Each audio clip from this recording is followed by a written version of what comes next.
Salutare, dragi prieteni! Astăzi vorbim din nou despre mașini fabricate în Germania și va fi un episod cel puțin interesant. Rămâneți cu mine!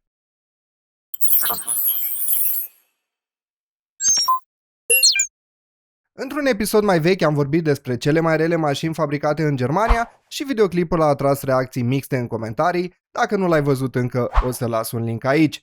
Tot pe canalul meu poți să găsești videoclipuri despre cele mai rele mașini fabricate în Marea Britanie, în Japonia sau în Statele Unite ale Americii, asta în cazul în care ești pasionat de mașini ciudate. Astăzi însă nu vom vorbi nici despre mașini ciudate și nici despre mașini rele. Vom vorbi despre cele mai importante mașini fabricate în Germania care au schimbat industria auto pentru totdeauna. Și ca să nu mai întârziem, o să începem cu primul model care a schimbat berlinele de clasă medie, BMW 2002. În anii 50, un model tipic de BMW pe care și-l putea permite omul de rând arăta cam așa. Și dacă mașina nu crezi că arăta prea bine, situația lor financiară arăta mult mai rău. De fapt, au fost foarte aproape de faliment.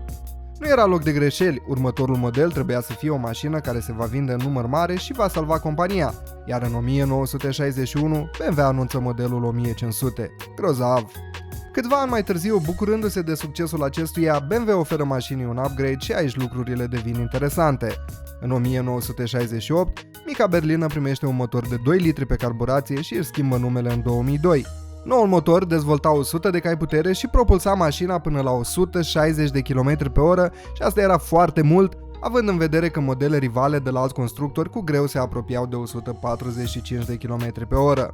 Dar se putea și mai mult, așa că au schimbat carburația cu un sistem de injecție și au obținut 120 de cai din motor și o viteză maximă de 190 de km pe oră.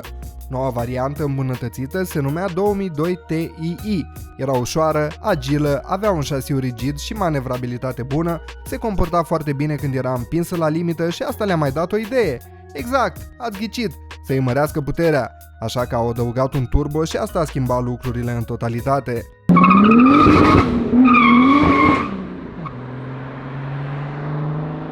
Mașina dezvolta acum 170 de cai putere și atingea o viteză maximă de 211 km pe oră. Asta a făcut-o una din cele mai iconice mașini de performanță din anii 70 și este recunoscută pentru că a dat naștere unei noi categorii, sedanul de mici dimensiuni cu performanțe sportive și conceptul s-a extins la constructorii rivali. Mulțumită lui 2002, mașinile mici și accesibile nu mai trebuiau să fie lente și plictisitoare.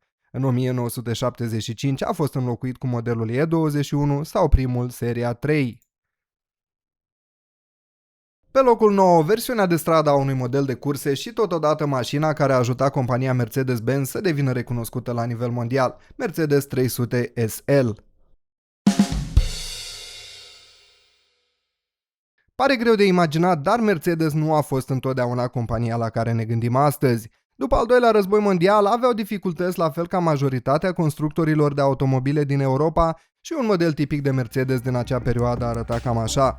De aceea modelul 300 SL a luat lumea prin surprindere când a apărut, designul era uluitor.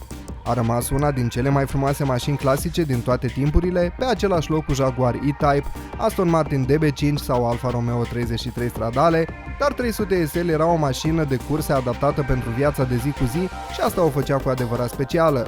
Nu era construită doar pentru a atrage priviri, ci avea și performanțe foarte bune. Această combinație de design, performanțe și pedigree sportiv a făcut mașina dezirabilă și persoane faimoase precum Sophia Loren, Clark Gable, Glenn Ford, Paul Newman, Bernie Ecclestone sau Ralph Lauren au deținut una. Nu este greșit să spunem că 300 SL a pus lumina reflectoarelor pe Mercedes-Benz în anii 50 și a ajutat marca să fie recunoscută ca un producător de mașini performante și luxoase, în special pe piața din Statele Unite, impulsionând vânzările altor modele, vânzări care au contribuit la dezvoltarea companiei. Fără 300 SL, istoria Mercedes ar fi cu totul alta. Nu multe mașini fascinante și mai ales cu abilități sportive au fost fabricate în țările comuniste, dar a existat una cu motorul amplasat central și design care putea fi foarte ușor confundat cu un Ferrari. Pe locul 8, Melkus RS 1000. Într-un mod cu totul surprinzător, această mașină a fost fabricată între 1969 și 1979 în partea Germaniei aflată sub ocupație comunistă. Și nu a fost vreun prototip uitat pentru un hambar sau distrus de autorități, ci chiar a fost o mașină de serie, 101 exemplare fiind fabricate în 10 ani. Am mai vorbit despre Melcus RS într-un episod mai vechi în care am încercat să adunăm la un loc toate mașinile sport care au fost fabricate în țările comuniste. Dacă nu l-ai văzut încă, o să las un link aici. Dar mașina nu a fost ușor de realizat într-o țară aflată sub ocupație sovietică și s-au făcut multe compromisuri. Majoritatea pieselor erau luate de pe modelul Wartburg 353 și erau modificate astfel încât să ofere performanțe mai bune. Motorul era în 2 timpi și 3 cilindri și dezvolta 50 de cai putere.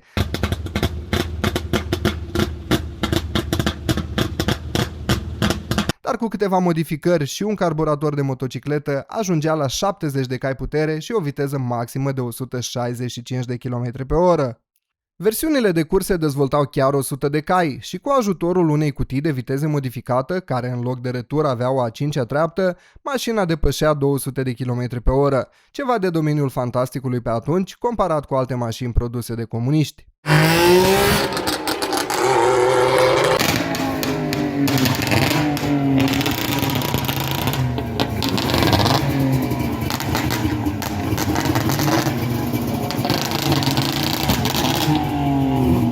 Merită amintit că în Germania sub ocupație sovietică nu se găseau volane sport, fiindcă nu existau mașini sport, așa că au folosit volanul de pe o barcă. Mașina costa de 3 ori cât un Trabant și trebuia să aștepți 2 ani până era gata. E ușor de înțeles că nimeni nu și-o putea permite. Dacă vrei să-ți cumperi o mașină cu tracțiune integrală, în zilele noastre sunt foarte multe opțiuni, dar nu a fost întotdeauna așa. În anii 80, Audi a făcut acest segment de automobile să devină extrem de popular. Pe locul 7, Audi R4. În Germania, prima generație de Audi 4 este cunoscută sub numele de R4 și înseamnă originalul sau primul de acest fel. Este știut că încă se bucură de apreciere imensă din partea pasionaților. Mașina a fost concepută pentru sporturile cu motor, mai exact pentru rally, unde a avut rezultate extrem de bune și astfel versiunile de stradă au devenit foarte populare.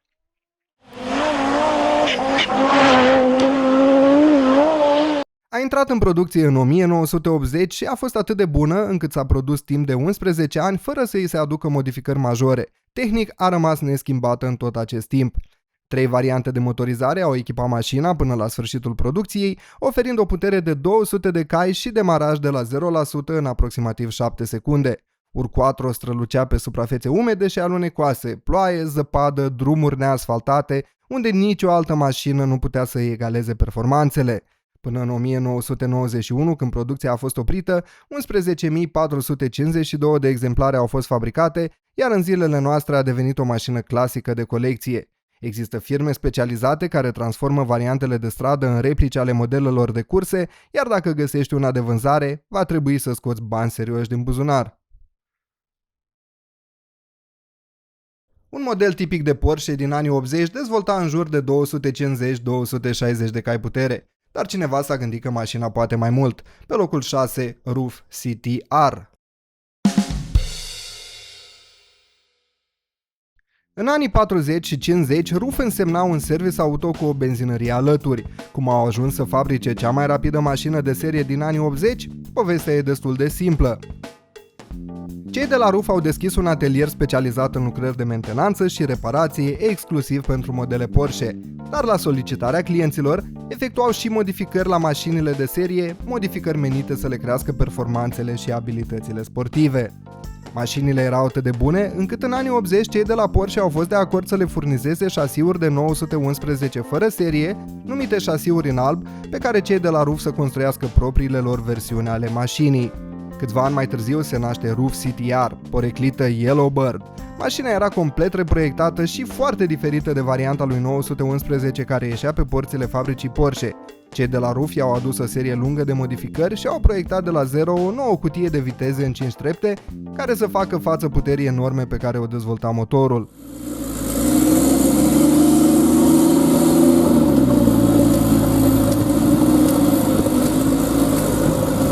Rezultatul final, 463 de cai putere, 1150 de kg greutate și 341 de km pe oră viteză maximă, viteză care a făcut-o cea mai rapidă mașină de serie fabricată în 1987 și o scurtă perioadă după. Și dacă te întrebi cum a schimbat această mașină istoria auto, se spune că odată cu lansarea lui 928, model sport cu motorul în față, Porsche se gândea să renunțe la modelul 911, care avea motorul în spate și dădea mașinii o manevrabilitate asemănată cu mișcarea unui pendul, dar văzând cât de bune și stabile sunt variantele fabricate de RUF, au decis că mașina are mult potențial și trebuie să continue să o îmbunătățească. Astfel, RUF a devenit un producător de automobile recunoscut sub umbrela Volkswagen AG și Porsche continuă să fabrice modelul 911 și astăzi.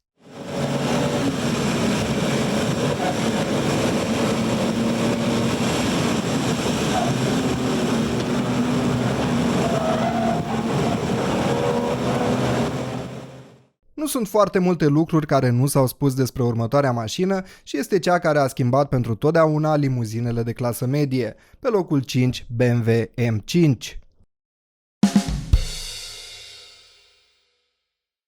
În vremuri nu foarte îndepărtate, dacă erai un industriaș bogat, probabil că îți doreai ca lumea să știe asta. Așa că îți cumpărai o limuzină mare, luxoasă și confortabilă, să nu fii confundat cu oamenii de rând care circulau în mașini mici și îngrămădite. Dar o mașină mare obișnuia să vină cu un cost mare, altul decât prețul. Greutatea ei o făcea incapabilă de performanțe sportive. M5-ul este mașina care a schimbat asta. A combinat confortul și luxul oferit de o berlină de dimensiuni generoase cu un motor puternic și câteva modificări tehnice și estetice. Rezultatul a fost un succes instant. Primul M5 a fost disponibil la vânzare în 1985 și era mai puternic decât un Ferrari 928, dar mai confortabil, mai ușor de condus, avea loc pentru pasageri și bagaje și o puteai folosi zilnic, pe orice vreme, la orice drum. Motorul de 3 litri cu 6 cilindri în linie dezvolta 278 de cai veseli și propulsa mașina de la 0% în 6,2 secunde, din nou mai rapid decât un Ferrari 328. 278 de cai poate părea puțin în zilele noastre când un M5 dezvoltă peste 600 de cai putere, dar în anii 80 era cea mai rapidă berlină pe care o puteai cumpăra și a dat naștere unei noi clase de automobile. Proiectată de însuși Ferdinand Porsche, urâtă de unii sau iubită de alții, este mașina care a pus bazele companiei Volkswagen. Probabil ați ghicit, pe locul 4, Volkswagen Beetle.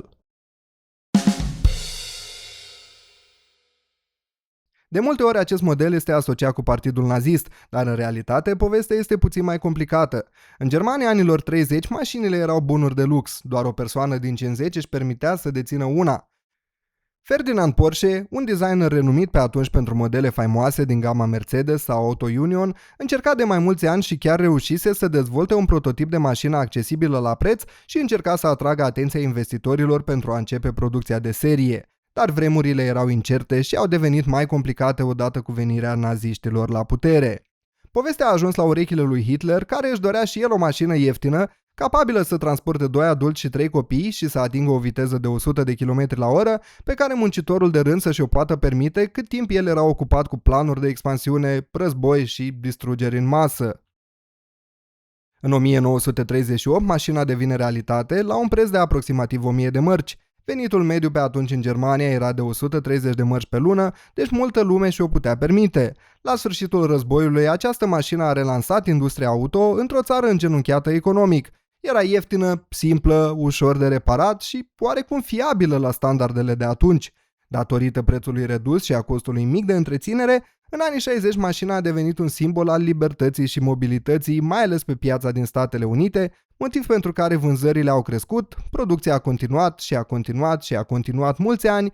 Ultimul model de cafăr a ieșit pe ușile unei fabrici Volkswagen din Mexic în 2003. Peste 21 de milioane de exemplare au fost produse în total. Pe locul 3, una din cele mai ciudate mașini sport din lume, dar în același timp una din cele mai îndrăgite, Porsche 911.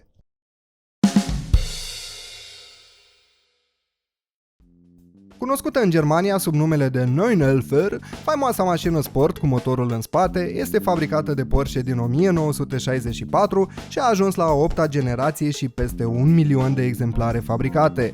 Forma acestui model a devenit inconfundabilă și este recunoscută de aproape oricine. Porsche a continuat să îmbunătățească vechiul 911 de la o generație la alta și dintr-o mașină cu o manevrabilitate cel puțin complicată din cauza locului unde este amplasat motorul, în zilele noastre a devenit una din cele mai apreciate pentru felul în care se conduce și performanțele sportive pe care le livrează. De la început, 911 a combinat luxul și performanțele în aceeași mașină, reușind în același timp să fie mai accesibilă la preț decât modele rivale. La un loc cu o prezență continuă în aproape toate tipurile de sporturi cu motor, Porsche 911 s-a vândut extrem de bine de-a lungul timpului și continuă să se vândă și astăzi mai bine ca niciodată. E timpul pentru încă un Audi, dar următorul model este o mașină de familie făcută în colaborare cu cei de la Porsche și acest lucru a fost destul de neobișnuit la vremea când a fost lansat. Pe locul 2, Audi RS2 Avant. La începutul anilor 90, Audi avea nevoie de o mașină care să atragă atenția lumii și să revigoreze imaginea brandului, pentru că gama de automobile oferită pe atunci era considerată conservatoare și plictisitoare. Soluția cea mai la îndemână a fost să fabrice o mașină performantă, dar pentru a crea și mai mult entuziasm în rândul clienților, au decis să proiecteze viitorul model împreună cu Porsche. Compania Porsche avea dificultăți financiare și acest proiect reprezenta pentru ei o sursă bună de finanțare externă, așa că au început treaba. În scurt timp, mașina a fost gata și s-a numit Audi RS2 Avant și era practic un Audi 80 cu un motor de 2,2 litri și 5 cilindri în linie. Dar ce motor! Ajutat de un turbo și puțină magie de la Porsche, dezvoltat 311 cai putere și a făcut RS2-ul să fie primul Audi care depășește 250 de km pe oră și totodată cea mai rapidă mașină break, cum îi spunem noi, din lume. Nici la exterior nu era un secret că cei de la Porsche erau implicați în proiect. Oglinzile laterale, jantele, semnalizatoarele, luminile de ceață erau luate de pe generația de atunci de 911. Pe etrierele de la sistemul de frânare chiar găseai sigla Porsche.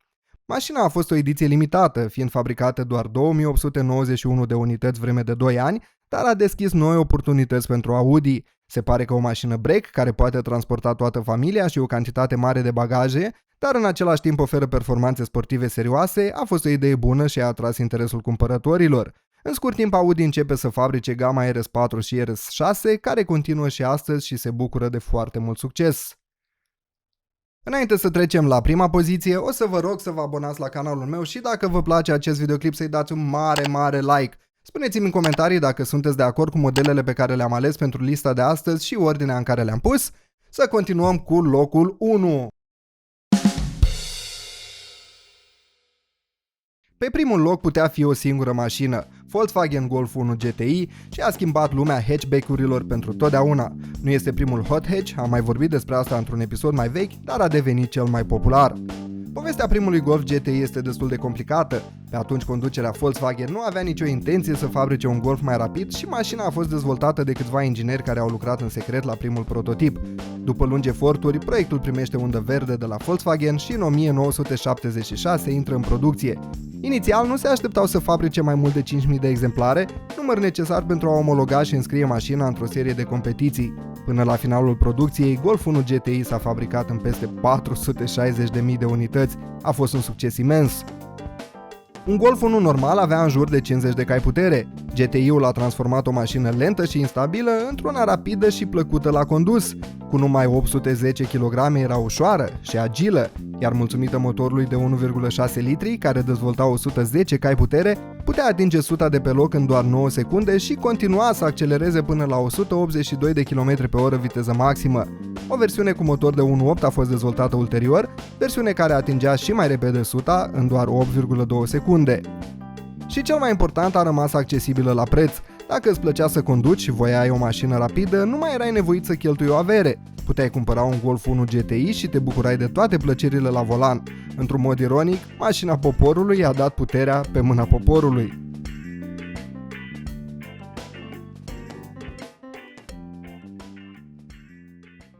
Cam atât pentru astăzi, este timpul să ne luăm rămas bun. Mulțumesc că ai rămas cu mine până la final, te rog nu uita să te abonezi la canalul meu și ne vedem în scurt timp.